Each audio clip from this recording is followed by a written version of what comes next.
Damn. What's up, Buck Doug with D&E in the garage? What we have here is the motor out of my 1978 XL 175. If you've been following around with the project, then you already know this thing was a total basket case. I've never seen it run. It's been in pieces in a barn for 10 years. It was last on the road in 1995. Today, we're gonna try to figure out the electrical system, and if we get around to it, we're going to try to clean out the carb and see if we can't get spark and fuel and maybe mix them together and get some explosions going on in here for the first time in, as far as I know, 30 years. Alright, so let's get this thing propped up and dig into her. Alright, now if you're going to mess around with one of these old bikes with the breaker points ignition system, go ahead and take off the valve cover. The reason is the valves are integral to the valve cover, so you can quite easily spin the motor over, absolutely no effort, while we're setting our points. Now, very first thing, the obvious thing to check here, this thing's not connected to anything. The coil's been cut out of it. We'll put that back in later. But first and foremost, we're going to check the gap. Should be between 12 thou and 16 thou for a bike like this old, so let's get it. You're going to want to find where the lobe is opening the breaker points as much as possible. Let's call that, actually that looks relatively good. And we'll start with 12. Oh boy. Let's go to 16. Not even close. Now, back in the day when I was a much younger man with less patience and less knowledge, I tried to get this bike running. I never could, and it had a spark, but it was a weak spark, and I'm gonna go ahead and guess that that has something to do with it. So before we set these points, let's get some sandpaper and just clean them out. And without even closing them first, we'll just work it back and forth, but that's not doing anything. So we're gonna close our points just a little bit and work them back and forth, and that's still not doing anything. That's how bad the gap is. Now, if you were doing this on a show bike or something, there are much better ways you can do this than just cramming whatchamacallit, sandpaper in between them. But hey man, if I can't get this thing running with what's going on in the garage, I'm not getting it running. It's not worth it. So I'm not buying new points. We're gonna just clean these up. Now let's get them open again. The reason, obviously, you want your valve cover off if you're going to do this is because there's no compression in the cylinders. I've got the spark plug out, so that's not building compression, and we're not trying to compress springs. So, here's one thing I will say, though. You don't want to just rip the sandpaper out while it's still compressed, because anything that was on the sandpaper or that you just rubbed off of there can get compressed into the points. I will at least be that good about cleaning this out. So, now we'll take some cleaner. Spray just a little cleaner between the points there. Yeah, perfect. Maybe we'll take a quartered up paper towel. Okay, now we'll probably just do this. We'll run this around a couple times. Hopefully that'll pick off anything that's on there. For those that aren't familiar with the project, this bike is rough, man, all right? Let me show you what I mean. There's rust up here on the valves. I believe there's rust on the camshaft. You can see is all rusty. Rusty over here. This isn't a resto, man. I just want to see if I can get her down and dirty running, even if it's running rough. And I recognize probably will be running rough. Let's just see if we can have some fun with her. The alternative was it sat in my dad's barn for another 30 years until somebody threw it out. All right, let's get repositioned so we can set this this gap. Alrighty, to set this gap, we're going to get it so that this cam lobe is in its tallest position, so that the gap is open as much as it should be. That's when it will be discharging the spark and sending spark into the cylinder. I'm going to go ahead and loosen these two guys just enough. Oh, maybe we are. Let's see now. Oh, perfect.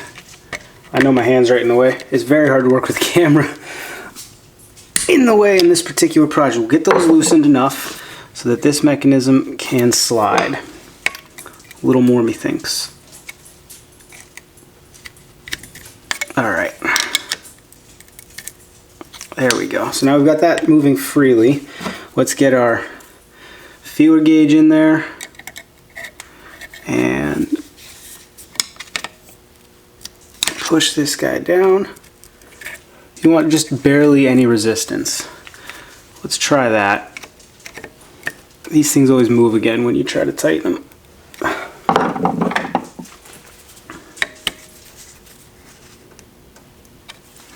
How's that look? I dare say that's decent. These points are clearly worn a little uneven. Like I said, if this thing becomes a show bike, I promise to redo this. Alright, cool. Let's deal with the fact now that we don't actually have a coil wired in. Alright, if I recall back in the day, it had spark, which leads me to believe that the coil and the capacitor are both fine. If not, these are parts you can definitely get online. Let's not even get into soldering or wiring or anything. Let's just straight up twist these together. Oh, perfect. Let's twist this guy together. Up here. And see if we can get spark out of this God knows how old spark plug on this 40-year-old engine. Let's get her tabbed out right there. See what we can do.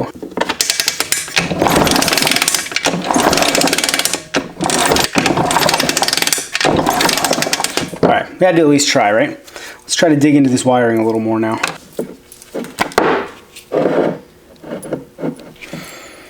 Alright, spark plug is relatively new. Seems like it's making a good connection in there.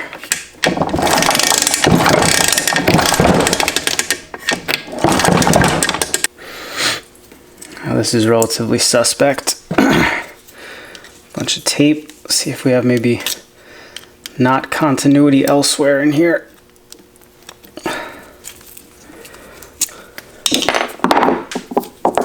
Is this tape around a brake, or is it just there for the sake of taping something? Tell you what, man, there's just a lot of electrical tape on this bike that I did not put there, so I don't even know. Oh yeah, this is real, just some choice wiring. There is a glob of solder in there, and then I guess that failed, so they just wrapped this white one around it. I have no way of knowing if this capacitor is still good or the coil's still good. I'm hoping it is, though. It had spark back in the day. Then it sat for years and years and years. Yeah, who knows? Maybe that wire was just too dirty. I guess with a new, fresh piece of tape. Again, this is kind of all proof of concept. I'm not going to put time into painting the tank, getting the engine all cleaned up if it doesn't have life. And first step on that tour of horrors is the electrical, which is a bummer. That's what I'm least good at. The carb needs some serious rebuilding, but I'm relatively confident we can get that done. If only we could get some spark. Now this connection here is just the crustiest of crusty, but to fix it properly I would need to solder, and I don't really feel like doing that right now. But there's no way that's making good connections, so there it goes. Okay, that's officially so broken we now need to fix it. So let's do a little bit of this. We're gonna do the same thing. We're gonna scuff it up and try to just wrap it around there and see if that'll be good enough just to get a spark, and then we can go back and solder everything properly. There's no chance this works. There's no chance. It's just not in the cards. But nothing ventured, nothing gained.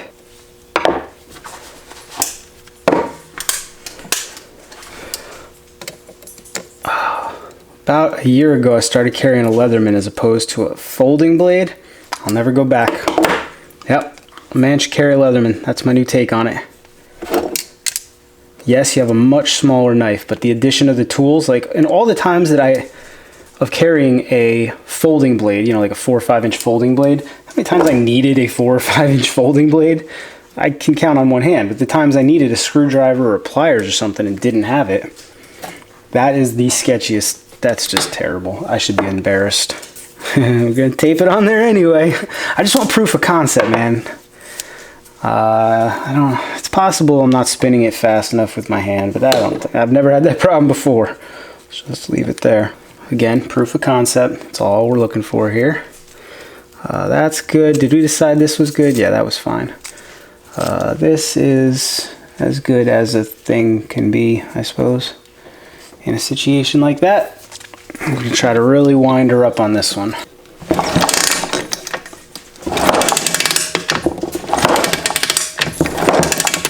Wait a minute.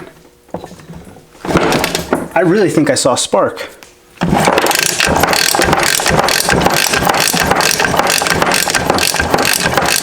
I don't know if any of that showed up on camera, but we officially have spark again. One of the connections we messed with did it. So we're gonna put the motor away for tonight. We're gonna pull out the carb and get that cleaned out, and we will come back in and resolder all that stuff. I may have Eric do that. He's better at soldering than I am. Cool, man, cool. All right, exciting. So that was step one. Actually, step one was confirming that this thing has compression, which we did in a previous video. Has compression, springs, nothing seized from the rust. I'm sure it's not gonna run great, but let's get the carb, right? Oh, come here, old girl. Back to the healing bench. Get you all your parts. Get a little top hat so you don't get any more rust or gunk than you already had. Slide back in there and pull out this dirty bird. Oh goodness. From the Boxo parts. From deep in the Boxo parts, I give you one straight from JA Pan Honda XL carb. Let's get at her. All right, friends, here's the carb, which we are going to take apart and clean out. Now, step one back in the day was to remove the float bowl and clean that out. So that's probably not too bad. It didn't sit with gas in it, so we've got that going for us. I'm willing to bet that the pilot jet is all clogged up, and that's why we couldn't get her started. And if I am right, and that's nice and clogged up, and that's all it takes, then maybe we'll get this thing running tonight. But step one, to strip all this off. How does this guy come off? Oh, that guy was in there. All right, put these aside. Don't lose those. They're important. And we will remove float bowl. Oof, I stand corrected. There's a fair bit of corrosion up top. So as you can see, we cleaned that out with a Dremel back in the day. We'll still blast some parts cleaner in there. Okay. Get that out of the way. Does that look messed up? No, maybe just dirty. Deal with that another time. When my grandfather passed, I inherited all his tools, and he had some of the craziest little pliers. But I tell you, man, especially these guys right there, they got little teeth on them. I don't know if you can see that. Dead useful. I use them for everything. I don't know where you got these, Grandpa, but thanks. Yikes. First things first, we need to get this float pin out. I don't know if you can see, but it's all chowdered. It's chowdered on both sides. That may or may not have been me. Me and my buddy were in here with a Dremel cleaning it up. I don't feel like we would have been this reckless, but shoot. Because it looks like oh, maybe not. It looked like the float needle is sticking. Let's see, can you see in there? Sometimes you can't. I know you can't see in there. Sometimes it comes down, sometimes it doesn't. So I have to get this out. Let's just see if we can get it to budge very gently.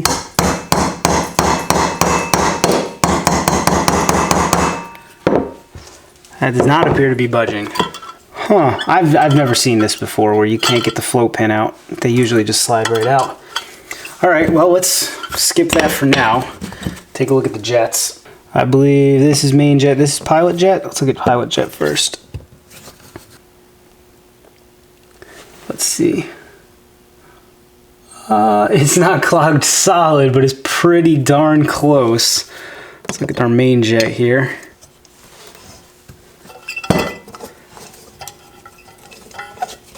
Alrighty, well, those two need to come out anyway. I wish we could get that guy out. There's a rubber gasket down here, which, oof, it's pretty rough. It's pretty brittle. Maybe we'll try to find one of these online. Does not have much life left in it. Let's put that aside for now. And let's take a look at the mixture screw, which we're going to mark. All right, you want to mark where it came out of. Right there. We want to mark it real well, because if we screw that up, it's going to be a nightmare trying to tune this thing in. Well, now we're going to count how many times. Half, 1, 2, 1 3/4. That's what I meant to say. 1 3/4. I'll remember that for sure. Don't forget the spring that is down in with the mixture screw. If you forget that later, it's not going to work out for you. So mixture screw, spring. I said spring. Oh, it came out on the. Over here we got the idle screw. We will take that guy out. It has a spring as well. Put that guy aside. See, here's the thing. We're gonna start spraying this with parts cleaner and possibly let some of it soak overnight. I think we're gonna let the float bowl soak like that. I wish I could get this out because if the float pin has a ring worn around the top of it, you need to replace it because it won't seal, and I just can't be sure right now. But if we put this thing on and it's spilling fuel everywhere. So here's what we're gonna do. We're gonna get our handy dandy, oh, you guys know this guy, the back end of a Mopar oil filter, and we're gonna put all our parts in there willy-nilly, just wing them in. Am I gonna remember which spring went where? Potentially. Actually, first what we're gonna do with our jets. So we're gonna take some cleaner. We're gonna attempt to blow it through there. I don't know if you can see, but some of it did go clean through. So that's good. All right. But I have a feeling, yeah, I can't see through it. So here's what we're gonna do.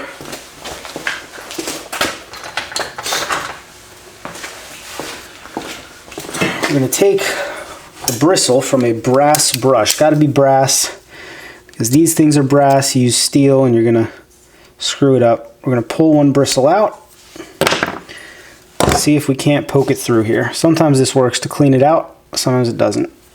All right, let's do it on a nice clean spot here so that if we get anything, you can see.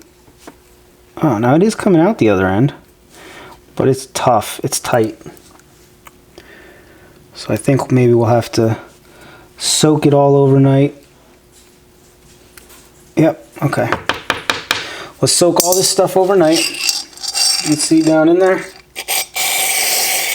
Oh, forgot the other jet. This jet wasn't as bad, the main jet, but whatever. It's all getting soaked. Oh yeah, all kinds of... Joe, what are you doing? Joe, dog's eating my paper towels. Get out of here.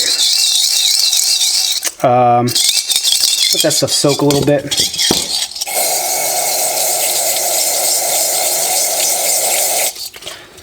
And we'll move on to the carb real quick. All right, now once again, I really wish I could get this float off, but I can't right now. So rather than beat up this carb and possibly destroy it, we're gonna try it this way. And what we're gonna do, we're gonna take some parts cleaner and just blow it through all the various orifices in this carb, and I'm gonna try to get this all as clean as I can. I may even employ the brass brush to some of the areas, though probably not, honestly. All right, so let's see about that.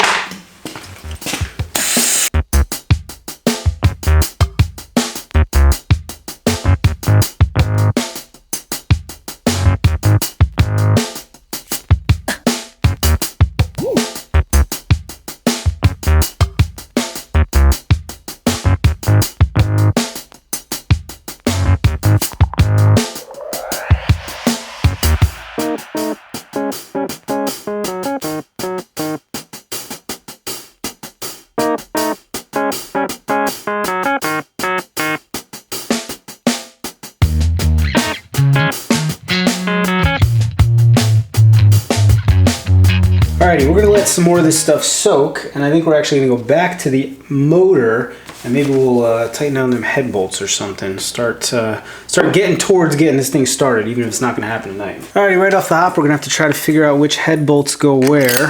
I've got a variety of different sizes. That seems like a pretty good fit. And then we've got, I don't know, these short ones, maybe they go there. So it kind of looks like, oh, there we go, long one over there, and a long one right there, and oh, there's still a head bolt in over here, which means this guy, beautiful. That almost looks correct. Let's see. Did I say head bolts? I meant valve cover bolts. Will you forgive me? I'm just gonna get them close.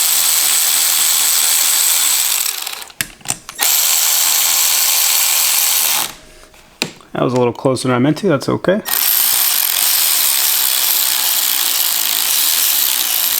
Obviously we don't want to bottom anything out if we have the wrong bolt in, but I don't think we do. Does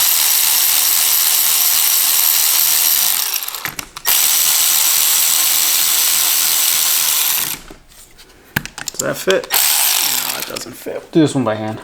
Yep, all my tools are outside and I'm way too lazy. Well, they're in the Jeep for something I'm gonna be working on tomorrow. So the only 10 I have is the 10 we bent for the hydraulic lifters on the 4.7.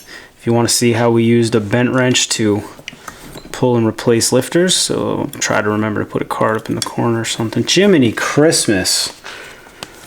It's taking forever. Alright. Does the box end even fit? Yeah. Sort of. Alright, that guy's snugged down. I guess for the sake of the internet, we'll go in some semblance of a star pattern here. Guess we'll do this guy. It's the one we accidentally sent earlier anyway. And this guy. And maybe like this guy. It doesn't matter. There's no gasket. You're just slightly compressing one of the springs, whichever one is supposed to be open. I guess what, this guy. Again, it doesn't matter. Let's see now. Okay. Oh.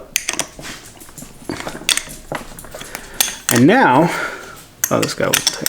We have to try to find the points cover, which, oh, what are the odds? I think it was sitting right there. That's beautiful, because I mean, I haven't had this on in years.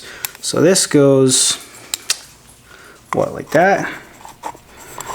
There's a bump out on one side. I don't know what it's for. Yep, this screw. I was trying to fit it on with that screw still in there.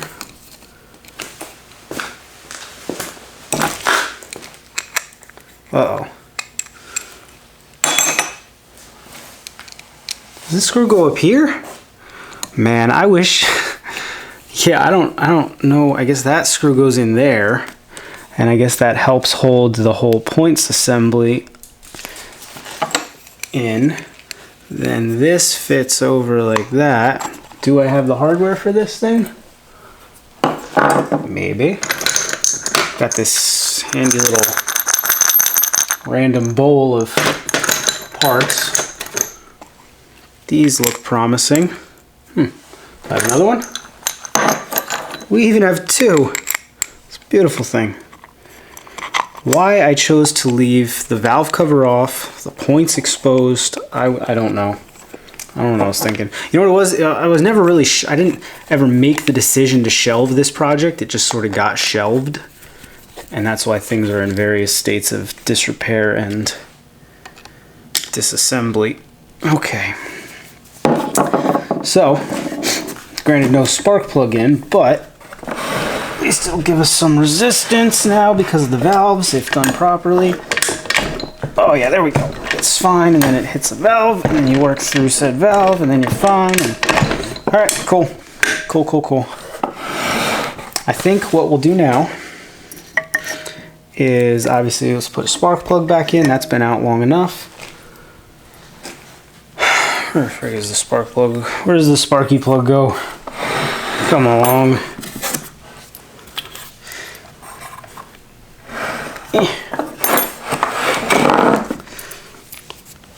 Put that guy down in there. And I don't know, man, should we like put it in the bike? The way I figure our next best step here is going to be slip this thing in the bike and put the carb back together and try to start it. Yeah. I mean, it's got spark, it's got compression, that was always fine. If we can get fuel through that old carb, with the hack job of cleaning it I did, we'll be in good shape. So I'm gonna close it up for tonight, but it'll be seamless for you folks because of the joys of editing. What's up, Buck? I am coming to you from the future. Crazy, right? This is like 2 months in the future since this footage was filmed. Here's what happened. I filmed what you just watched, and then I filmed the whole second part of it where I actually put the motor in the bike and the tank on and everything, and I lost both sets of footage separately. And then I found the second half and I was like, well, I don't have all the stuff that leads up to it. And then I just found what you just watched. So I'm doing my darndest to jimmy jam this stuff together so it makes a little bit of sense. So what you just watched is part whatever A. I think it's like part 3 in the series A. And if you will be so kind as to bear with me, I'm going to try to get part B out the very same day if you really feel like watching 45 minutes of Honda XL footage. So there'll be a link up in the corner. It'll be down in the description to the second half of this part. Understand that it was all filmed together on 2 different SD cards, and then each were lost in a different spot. One was floating around the Jeep, and one was floating around my shop. What can you do? It's monkey with a toolbox type stuff. We're all just trying to get through the day without looking too goofy. So if you like the video, by all means like the video. Please go check out part B. If you haven't seen the first couple episodes of this, go check those out. Subscribe to the channel. Check us out on Patreon, Etsy, and Teespring. And that's all there is to it. All right? Thanks. Bye-bye-booey. As always, thanks for watching. We'll see you next time. Got to slow down so you don't trip over the words and the vowels and the consonants, syllables. All right, see you on part 2.